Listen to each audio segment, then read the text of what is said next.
Hi guys. Hi. You're crazy. Shannon, leopard's really in right now. I know. It's really hot. I just bought some leopard pumps at I saw you in your Target. I got those at. Stop it right now. Yes, I got those at Target. My favorite shoes Yeah, are from here, and scoot boots. over a little bit. Favorite boots are from Target, but your Yeah. wing thing, and you had them on with your wings, I didn't you? I caught that. I know. Yeah, I took this that. picture I've been, you see those pictures on Instagram where they have the wings as the background, and I saw them when I was in Chicago, and I'm like, I have to take a picture in front of the wings. That's the only thing. She's like, we gotta drive 4 hours. You're like, I don't care. I don't care if I have to walk 10 miles in these pumps. Uphill. Yeah. In the snow. Freezing in the freezing It was cold temperatures. there, It huh? was cold. It was cold. Oh, you're brave. All right, so we are talking about divorce today. You guys asked us to. Yeah, all these recent topics that we've been doing have been topics that you guys, we sent out a survey. Yep. If you got our survey, please, and you didn't respond, please go do that now. Yes. Because we are paying attention, we are listening to your comments, but we had... Although we will not be able to give feedback on like all the technological stuff or scams, like all the latest scams and how to protect yourself. Right. And could you tell me, do a video and send it to me? I have no idea. Right. I'm a scam waiting to happen. Scam. I can't. A scam victim. A scam victim waiting to happen. Yes. No, but someone had actually written in and said, can Suzanne please talk about how she got through her divorce? Right. And then someone else wanted us to talk about the best way to build self-esteem after a divorce. Wow. Okay, so I think there's two different angles here. You do all of it. Well, I think there's two different angles here because... Tell about your divorce and then tell everything about the self-esteem thing. That's right. And how you got that. You just look cute in the leopard print over there. No. But, getting through it when you're in it, you don't realize how hard it is until you're on the back end of it, And I don't know that you even know there's an option. There isn't an option. Because they said, I was around Suzanne when she was going through her divorce, and she made it look so effortless. And how did she do that? A lot of people say that kind of stuff to me about a lot of things in my life. Right. And, listen, I was on TV for 25 years. I am really good at pretending like everything is perfect when it is not. It is one of my best or worst qualities, depending on what you think about that. But everyone said, even leaving CBS 12, they said, "Oh, you made it look so easy." It's not, And going through divorce is so hard. And if you noticed, when I was on the air, I would wear glasses a lot. And the reason I would wear glasses is because I would be crying my eyes out the night before, and I didn't want the bags to show on camera, and so I would wear glasses to hide my reading glasses to hide the fact that I am bawling. Very clever. Yeah. So no, it is not easy. I'm not going to lie about it. And if you've gotten to that point that you're ready to go through a divorce or contemplating a divorce, I know that is going, and I know that is going to be probably one of the hardest things that you ever go through in your life. Absolutely. Especially if I hope. Yeah, especially if you have kids. Yeah, no doubt. And I think you have to know, if you're one of those people that wants to know time frames, like how long will it take me till my whatever is better, or how long until I stop feeling this way? How long until I meet someone new? Right? Years. But here's the thing. My favorite expression in the world as a therapist: frequency, duration, and intensity. So I could say to Suzanne, didn't you after a year cry less frequently? Yes. When you did cry, it was shorter, the duration was smaller, and the intensity wasn't a 10, it was a 5. And then it got to a 2, and then it was just a quiet, tear down your face when you heard your wedding song. And you're like, ouch, right? So frequency, duration, and intensity, but you need to know it's going to take time, and it's going to get better, and you're going to get through it, but it is a process. And I don't know what I'm learning now as a mom. I'm fine with my divorce. I am remarried. I'm happily, ecstatically remarried. And Suzanne will roll her eyes like that's really the truth. Like I'm so yeah, happy. she Like is. I adore and my her husband. husband is the best. Right. So jackpot. However, my children now are 18, soon to be in 20, and I can still see the fallout of the divorce, and I can see it actually in some ways even clearer now than ever. And I got to tell you, you can see the impact it had on them. The impact, because when they're little, like they're like, pass me a McDonald's, Right. whatever, and so you're like, you think good. They're all good. Yeah, you're good, and they cry a little bit. But now I can see the impact, and it's like it's a little bit staggering. Yeah. Not that I could have done it any differently, and I don't regret what I did. But this divorce, packs a punch. Yeah. So you do need to know that there's going to be an impact on your kids. There's going to be an impact on you. It's going to take a long time to get through it, and it's a process. And the only way, in my opinion, to get through it is right through the center. Yeah. Don't try to jump over it or around it, or go off to the side and distract. Feel it. I love that you cried every day when you needed to cry every day, because sometimes in the divorce you need to cry every day, and that's healthy. And if you stuff it and you drink it away, or you eat it away, or you go sleep with someone else it away, then you won't get through it, and you need to get through it so that you can have the freedom. Yeah. And I made a lot of mistakes. I mean, I did a lot of things wrong. I did a lot of things wrong. And looking back, it was like, okay, that probably wasn't the smartest thing, or that probably wasn't the smartest thing. But I will tell you, the one thing that I did do right was that I did that we both did right. And this takes two people, two very mature people, that we made a decision that we were not going to fight about stupid crap. Right. Because we were putting the kids first. The kids were the most important thing. That's wonderful. And us realizing that no matter what happened, we were going to have a relationship probably for the rest of our lives. It's looking that way. Yeah. Because, I mean, you can say, when they're 18, but in reality, it gets harder. It gets harder as they get older. Yeah. I didn't see that one coming. Really? No, it gets harder. So, I mean, so if there's any advice I can give, it is to do everything in your power to swallow your ego, to swallow your pride, to not go in it thinking I'm right, and I'm getting everything that he has, or everything that she has. Right.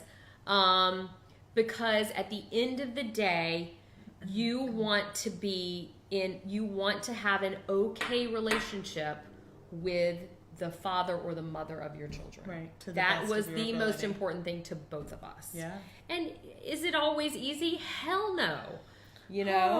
It's not easy. No. But if you can, and listen, I know there's a lot of extenuating circumstances, and I have a lot of friends that, there's people on either, but it does take two people to make that decision to say we're putting the children first. Absolutely. And I think that the kids are better as a result. I kind of have my own scientific study in my own home, in the sense that my husband has an ex-wife and two children. I have an ex-husband and two children. His ex-wife is remarried. My ex-husband is remarried. So we can kind of do a test case. And I know that my husband has always gotten along very well with his ex-wife. Ooh, low battery. Sorry. Okay, that's okay. So my husband's ex-wife and him are they've always stayed family. Like, his family's so good to her family's so good to him, and they've just stayed close, and they've always, from the day I met them, they gave each other kisses on the cheek and hello and goodbye, and sometimes would even say I love you, and they just stayed close, and it has been so much better for their children. I find that their children, I feel like did better with this, and they don't have to ever worry about like getting together or parties or awkwardness or whatever, whereas I've struggled with my ex and we've had more difficulty, and that has definitely translated as far more pain for my children. So if you can get along, that's going to be the best for the children. And then a lot of people don't want to look at this piece, but if you can get along with the ex, like my husband's ex-wife I adore, truly adore. I call her sister. We write to each other, hey sister, you know, like she's like family to me, and I love her and I love her children, and we're good to each other. And people sometimes are like, that's weird, that's crazy. No, it's wonderful. It's wonderful. It's wonderful. And I'll tell you, I think she always has my back, and I always have her back. And the kids see that and they benefit from that, and that feels good to them. So I think that's really, really helpful too. So if that can happen and you can be close and you can build relationships like that, please do that. Because I know when I share that with like clients, I've had clients be like, that's so weird. I would never want to be friends with my husband's ex. Like, I don't, like, they're like against that. Yeah. You know?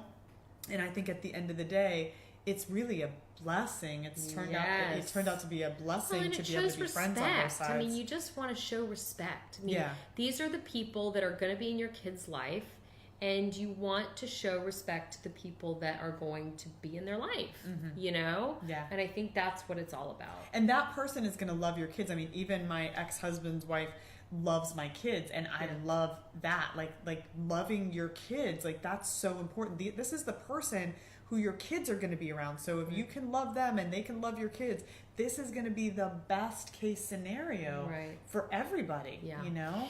The other thing that someone had mentioned was how to build self-esteem after a divorce. Now I think probably the person that maybe is asking this question was, I think some people are blindsided in a divorce. And when you're blindsided, or you had maybe no idea that this was coming, or that, you know, the other person is doing the leaving, I think that is harder for self-esteem.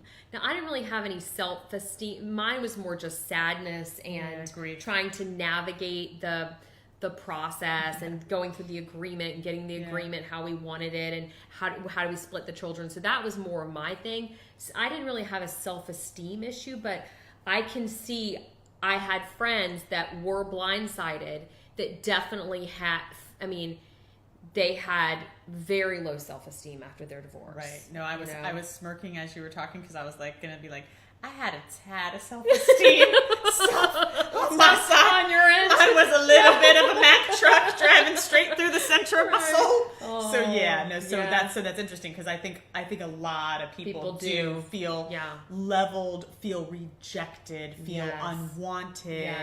And feel, especially from the person that you trusted and loved the most, you know, or, you know, that vowed to be with you. And I think that's a hard thing. Absolutely. So I think that the two things that come up, one, obviously you highlighted so well, for everybody, it's going to be a grieving process, tremendous sadness, more sadness than you can ever imagine. Even if you're done with them, like, sorry, spoiler alert, tremendous sadness, even when you're done with them, because you're now grieving the family, you're now grieving holidays, the kids' birthdays that used to be together. So there is a pile of grief. So I don't care if you're over them, you still can't even imagine the sadness coming down the pike, and that's what you experience, even though you were clear you needed to go, or that you know it was time to separate for the both of you. Now, for me, yes, I was hit by a definite Mack truck in the self-esteem department, but I think what has been so helpful, and I try to help my clients understand this, is like, when somebody doesn't love you anymore, or when somebody's not attracted to you anymore, or when somebody changes their mind on wanting you, that so often doesn't have a lot to do with you. Like, there's so many moving pieces here, and that's why I guess the answer, like, how do you get through a divorce? Get a therapist. Because what you will have to look at is to look at the parts of yourself that are true. Like, even in my marriage, one of the things, and I don't even think I've ever said this to my ex because we're not friendly like this, but one of the things that he would say to me a lot in the marriage, and I completely wholeheartedly agree with him today, and my husband could agree with him when he first met me, is like, my ex used to be like, oh, are we going to buy this house? Should we call your mom? Let's call your mom and see if she approves, because I know you need her approval before we can buy this house. And he's right. I'm an only child of a single mom who had addiction issues and then got sober. We were extremely enmeshed. And like, you know, Helen Reddy, you and I against the world. And then I got married, and it was still like, but like, can I bring my mom?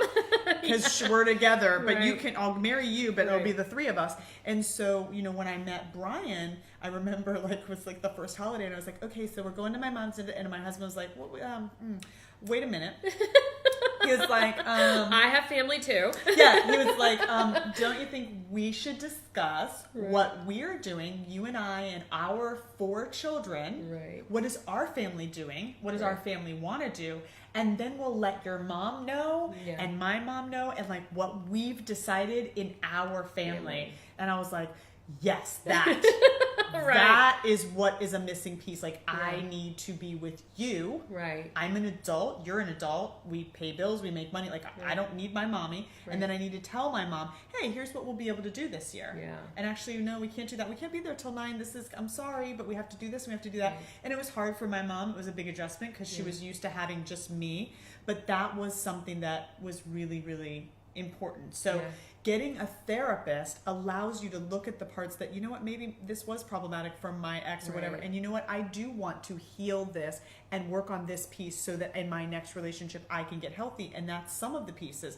Some of the other pieces is that when 2 people get married, they will marry the person who triggers the crap out of them, right? So you will marry the embodiment of your positive and negative Dad, traits of your mom and your dad. Yeah. And then after the honeymoon and all the fluffy stuff is over, you're now left with the part of your mom or dad that you hate, and they're triggering you and you're triggering them. So when you go through a divorce, to be able to work with a therapist and go, yeah, you know what? I tended to be like this, like his mother, who he really was angry at and had resentment towards for his whole life. So that trigger was too much for him. Yeah. That doesn't mean that I'm not worthy of love. That doesn't mean that I'm never going to marry again because I'm a horrible person. That doesn't mean I need to be thrown by the wayside. But to understand that dynamic and say, you know what, he needs to be with somebody who that doesn't get triggered for. I need to be with somebody who doesn't get triggered this piece. And people do move on and happily remarried without those issues. But working on why we are drawn to people who trigger us and that we Yeah. trigger so that we can have some healing in that department. But Yeah. people don't typically leave because you're bad. Yeah. They leave because they get So, triggered. we do that a lot. I mean, we blame, I was like, it's your I was fault. perfect, it was all him, But then when, I went through therapy before I got divorced Yeah. on my own. Right? Went through some therapy with him after we decided I was leaving. That's but great. That's that, a great idea. But, at that point, it was probably too late. Yeah. And then I went through like 2 years of therapy after my divorce. Wow. So so therapy is, you need to go to a therapist if you're going through a divorce, because there is a lot of shit, excuse my French, She said it, that but that's you have the to truth. work through. Yeah. Because like Shannon says, it's not all his fault or not all her fault. Like, you got to look at yourself. Yeah. And that's Yeah. something you want to look at, because you don't want to jump back into another relationship and make the same mistakes. Well, at the very least, I love the person who comes in and says, like, I chose this person who cheated on me. Let's just say hypothetically, I chose this person who cheated on me. Clearly, he's a piece of crap. Right. He cheated on me. He violated the marital contract, and so I need to get rid of him. And so what I say to everybody, including myself, is, why do you think you picked him? Yeah.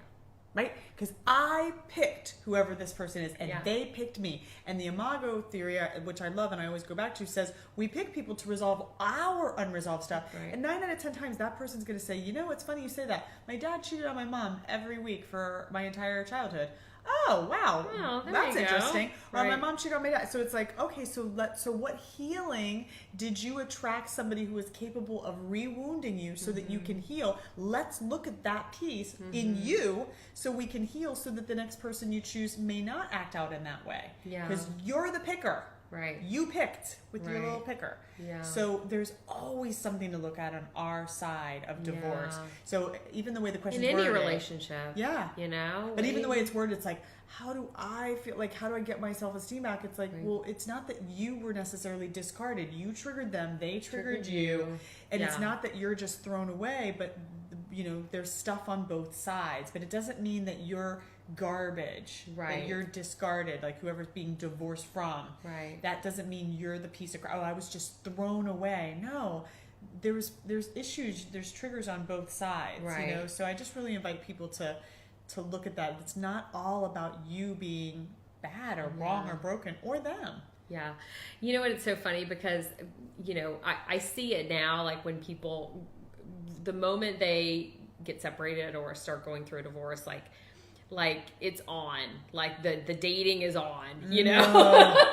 It's like, it's so funny because it's like, you know, you just see it. I mean, and listen, I did it myself. Like you do the men are in bars and they're like, and you're going through a divorce, right? Another wine, like, right. So I guess my question for you is, it's hard to recognize that when you're in it, but what is like a good amount of time? And I know that you're going to say there is. You know what I'm going to say. I know what you're going to say. You're going to say there is no right amount of time.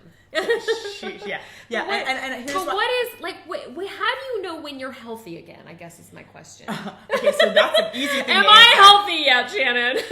Here's how you know. Right. And so the original answer from a few minutes ago was, you do want to do the therapy, because I've never met anybody who I've been able to talk out of doing whatever the hell it is they want to do. But guess what? If they're in my office on the Saturday or the Monday after their Saturday night date, at least we can talk about red flags. We can talk about patterns. We can talk about what they went through in their marriage. And doesn't this look the exact same? And they're not going to necessarily stop dating that guy, but they can identify and do it differently. So how do you know that you're healthy enough? You date and you see those patterns becoming different. Yeah. You're not picking the same guy. Oh my gosh, I didn't pick a narcissist this time. I didn't pick an alcoholic this time. This is fantastic, right? So you recognize that. That's why the therapy is so important. Nobody's going to most people aren't going to cut themselves off and go to an ashram for 2 years and just solve themselves and then come out and pick the great guy. Most people don't do that, right? But so if you can go through it date consciously, go to your therapist every week, go, hey, here's who I dated this week. This triggered me. Am I right that I got triggered? Yes, that's healthy. That's a red flag. Let's keep an eye on that. So you learn, and then you might, like me, I came to a point in my life where I'm like, I cannot go into restaurants and look at restaurant managers and talk to them, because my parents were restaurateurs and I want to date every restaurant manager. You're attracted to every restaurant manager. I can't. Yeah, you know what? Restaurant managers are They're always hot. They're hot. They're always what hot. Is that? I don't know, but I got to the point where I'd be like, yes, how's your dinner, ladies? Don't talk to me. I would be like, it's fine. I'm with her. Thank you. Literally. To this day, I don't think I look at restaurant managers, because I knew I couldn't Brian, break the pattern. are you hearing this? He knows. I couldn't break the pattern. Yeah. I couldn't break the pattern. So if I kept chatting them up and whatever, I was going to continue to date the restaurant manager that was never around at holidays, drank too much, and did a little cocaine on the side just recreationally. And that was the guy that I was drawn to, because that was, my parents were in the restaurant business, and that was what I was comfortable and familiar with. So I had one restaurant manager in my life, and then I swore those off. You met the amazing Brian. Now, how long after my you restaurant got manager divorced? was 19. Stop. 19 to 21. Oh my gosh. Yep, and never again. Now, but how long after your divorce did you and Brian meet? Gosh, 6 years. So that's the other question people have. When will I meet the right one? Well, if you meet them the week after, it's not the right one. Right. Yes. Sorry. Hi, Zoe. Usually the first one is not the right one, and I'll tell you why. Her phone is going to die, but I'll tell you why real quick. Quickly. It's called the pendulum swing. So if I divorce a engineer who's very peaceful but very logical and never does his feelings, and then I go out with a band guy who's crying as he's singing me a country song, I'm probably not really attracted to that guy, because if I was with an engineer to begin with, I like something about that. So I'm going all the way to the extreme. 5 years in, everybody's saying to me, he's so emotional. I just can't with this guy. So when you go back and forth, which I did for 6 years, you find the middle. So you're probably not going to pick right out of the box the perfect guy. You're going to go over here, because here's where you were. If you were with a quiet guy, you want a talker. But after 3 years, Suzanne, right? You're like, shut up. Right? And you want the guy that's like... So... You got to find the middle. So don't do the pendulum swing marriage, because if you marry that second person, you're going to probably divorce that second person. Yeah.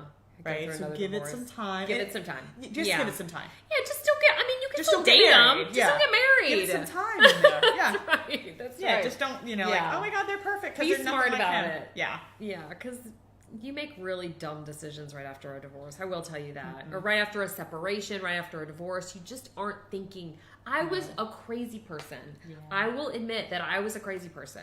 And I made really bad decisions. Yes. But, so just don't make them permanent.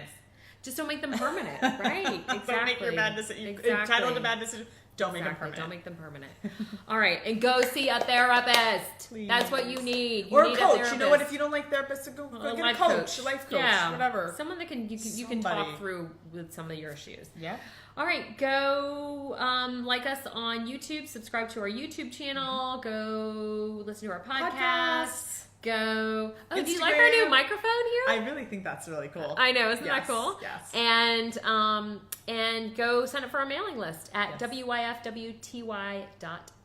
What she said. I can't memorize That's the acronym for what you're going to type. Yes. Okay, love you. Love you guys. Okay, and be gentle with yourself. If you are going through a divorce, it is going to take time. It takes time. And lean on your girlfriends or your guy friends and build your village. Build your village. You'll get through it. Yep. All right. Bye guys.